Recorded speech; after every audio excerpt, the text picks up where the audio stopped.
له ملګرو ملتونو سره د اسلامي امارت تازه جنجال. افغانستان ته د ملګرو ملتونو د بشري حقوقو د ځانګړي راپورچي پر ورتګ بندیز ولګاوه. د ملګرو ملتونو پر وړاندې دا تازه اقدام به اسلامي امارت او افغان ولس ته څومره تاوان ورسوي؟ درنو لیدونکو ستړي مشئ. د اسلامي امارت وایاند په افغانستان کې د بشري حقوقو د سرغړونو په اړه د ملګرو ملتونو د ځانګړي راپورچي ریچارډ بینټ په راپور نیوکه کړې او ډیره کړې ده چې بینټ افغانستان ته د ننوتلو حق نه لري. ذبیح الله مجاهد د ملګرو ملتونو راپورچي د اسلامي امارت پر وړاندې پر پروپاګاندا تورن کړی دی.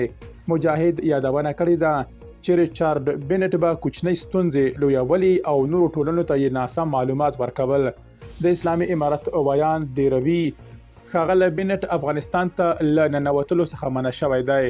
هغه ته د افغانستان پر وړاندې د پروپاګاندا دنده ورسپارل شوې وه.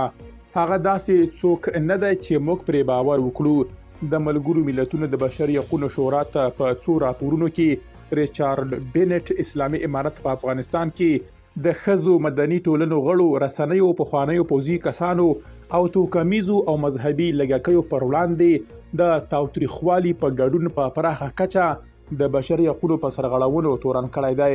بینټ په خپل وروستي راپور کې د بشري حقوقو فعالانو له خولې ډیره کړې وه چې اسلامي امارت په افغانستان کې جنسیتي توپیر رامنځته کړی دی.